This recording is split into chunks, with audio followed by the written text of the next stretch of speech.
All right. Well, welcome to our holiday open house training webinar. I want to thank everybody for being with us tonight. We're going to give you a brief overview of what you can do to maximize your time at an open house and also be able to take some of that profit that you're making and turn it around into new Tupperware products so you have a fresh new kit to start with in 2017. So let's talk a little bit about what's different between a traditional party and, of course, an open house.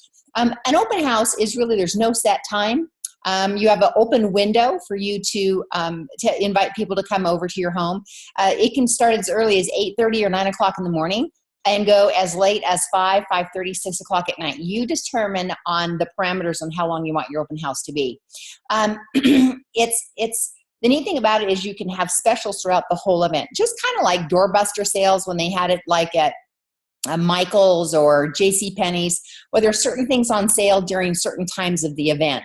You can kind of look at your stock and what you have, what you want to get rid of, and you might have maybe different table set up where there's an extra discount during a certain time of the day, just so that you can liquidate your stock. So that's an option. You want to have a real casual, carefree atmosphere. There's not a lot of demonstrations going on. The neat thing about having an open house, especially if you have people who love Tupperware and they're all there together, you will find that a lot of your customers will actually demonstrate some of the products that are on your display because they have it or they own it or they've heard you talk about it. So it's really fun to involve people who are what I call Tupperholics to come to your open house because they really do kind of sell to each other. The other thing too is you can have specific specials at specific times. So whether you have a time or whether you have buy one, get one, there's lots of different things that you can do with your stuff. So all in its entirety, it's really about preparing for your open house. So pick a day or two. Weekends really do work best. However, I did do a Friday, Saturday open house last year, and it was super successful. It was Friday evening, and then I did it again on Friday morning. Friday evening was just for my host for that same year. So last year, 2015. All of my hostesses for 2015 were invited over Friday night for an exclusive preview. I sold $1,200 in stock on Friday night. I was a little nervous because I didn't have a lot of stuff left over for Saturday. But I did still sell some products on Saturday, but the bulk of my sales were actually Friday night with my hosts. So what you want to do is you want to invite 10 times the amount of people that you want to come to your open house. So if you want 10 people to come through, then what you want to do is you want to make sure, hang on just you want to make sure that you have, just a moment here, you want to make sure that you invite 10 people, 10 times the people that you want to expect to attend. So if you want 10 or 20 people to get there, then you definitely want to go ahead and invite 100 to 200 people. All right. So the other thing you might want to do is invite via Facebook, post invite on Tupperware Trends. Tupperware Trends is going to go out the middle of December. So time that specifically so that you have an opportunity to post that information on your Tupperware Trends newsletter so they see it right then first and foremost.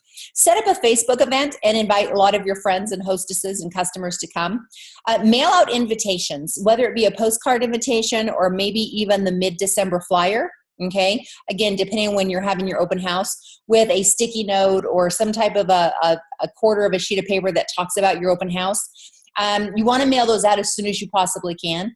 Follow up with maybe a postcard or a post call. That's a company, it's called postcall.com, and you can actually record a telephone call and time it so that it rings their telephone at a certain time. But call people, leave messages, let people know about your event. You can also use a Tupper Connect, and that's what I would suggest doing is actually setting up your party as, Elvira's open house, setting up a Tupper Connect, setting up a Facebook event, putting the Tupper Connect link in the Facebook event on the event page. So those that could not come to the open house or maybe want to order directly, they actually get linked to your party. All those orders that you have that you've collected at your open house are going to go in as a party, obviously, right? And you're going to put that in with the party that you've already set up. So you have the $175 or so in your hand to put on your party, and then you have the outside orders that are going to be connected to your party for those that weren't able to come to your open house. The other thing you want to do is you want to start talking about and passing out invitations everywhere you go. So at your Tupperware parties is a great place to invite them to your open house because they're already in the mindset of Tupperware. Maybe there's a checker that you go to at the grocery store, the gal that cuts your hair, the gal that you see at your gym. Make sure you have these available so you can pass these out. And of course, always remember to invite the teachers from school. So have a specific date and time and a place for your open house, and just date it and then start inviting everybody you possibly can. When you're looking at preparing your stock, you kind of want to look at what's going to sell. Right now we have some great specials that you still have time to order up to bring in. Kids sets, quick shakes, those things that always sell, Vatsables always sell. Now, I don't want you to go into debt to buy products for an open house. I don't want you to do that. But there are certain things that are going to sell pretty well. Measuring cups and measuring spoons, they sell pretty well. I wouldn't order 10 sets, but I might order one, right? I might order a couple of Shapeau toys. I might order some kids serving sets. Again, these are products that you're going to be able to sell at a party if you don't sell them at your open house. Order some prizes. You could do scoops. You could do funnels. You could do small dating gifts. Okay, for past dating gifts, salt and pepper shakers, little baby salt and pepper shakers. And then, of course, spit shine your sock and the items that you're going to go ahead and have for sale.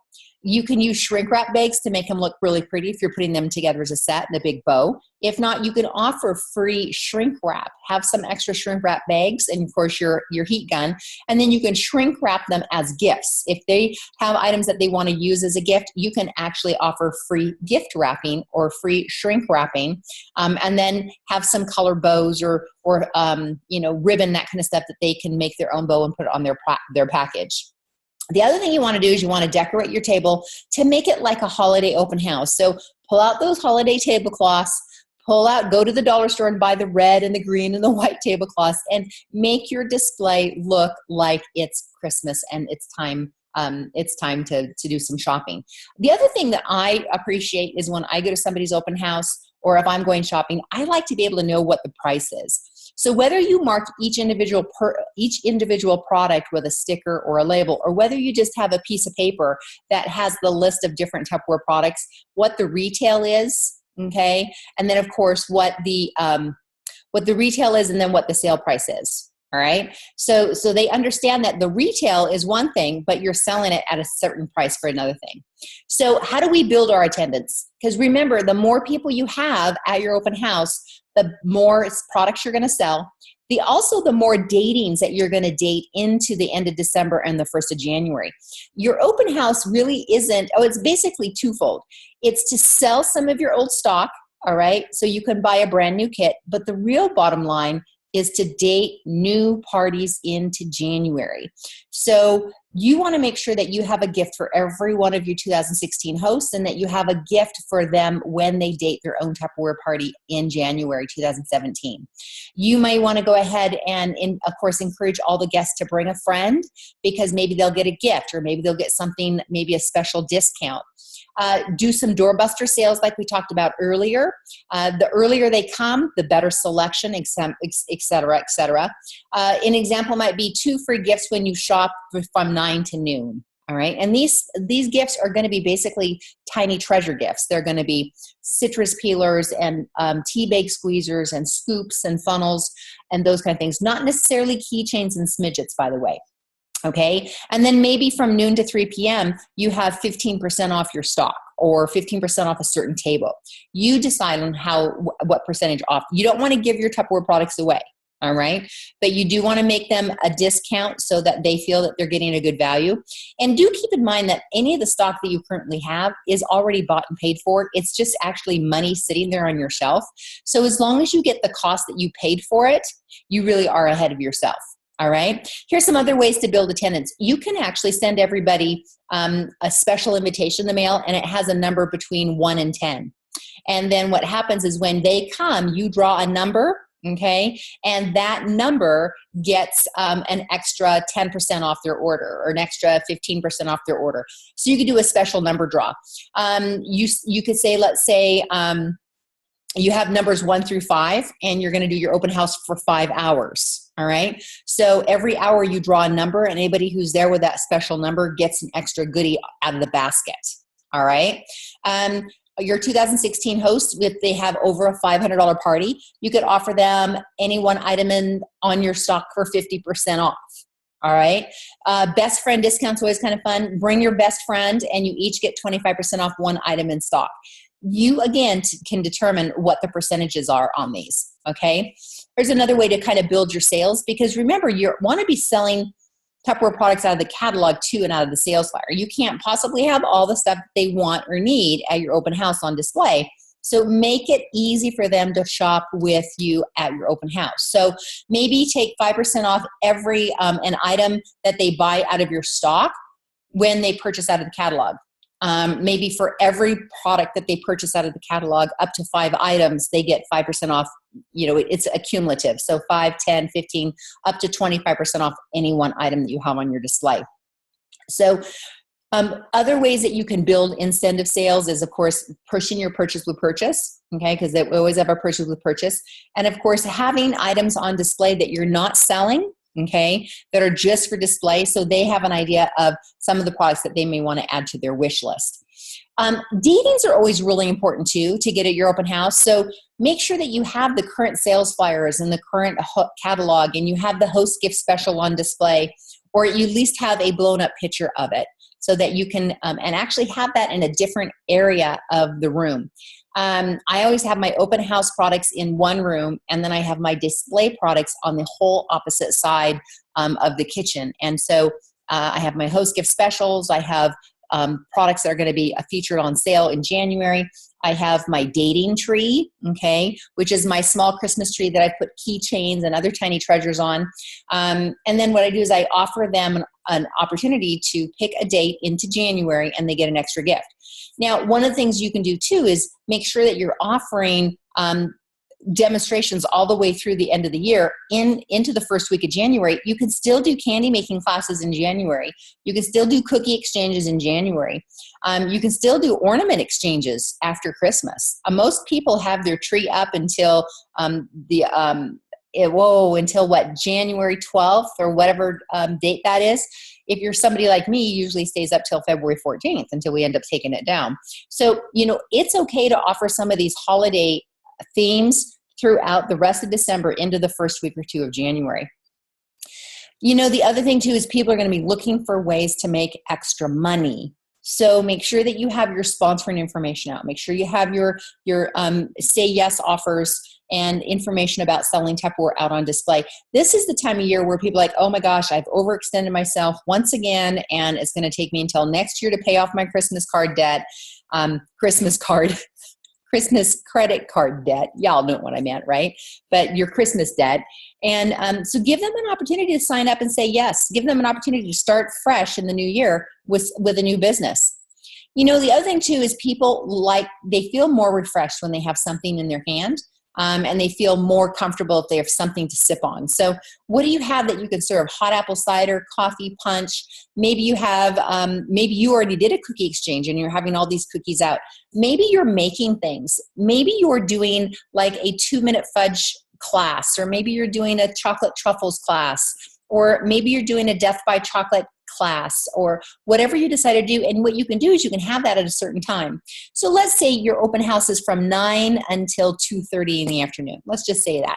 Let's say that you have a demonstration that starts at 10 o'clock. You have another demonstration that starts at 11:30. You have another demonstration that starts at 1 o'clock. And your final demonstration, let's say, is at 1:45. So what happens is you have maybe 3 or 4 demonstrations during your open house. And so it gives them a reason to stay and shop and eat and chat and socialize. I actually had one of my very favorite customers / hosts call me today. She goes, Kelly, I haven't gotten my invitation for my open house yet.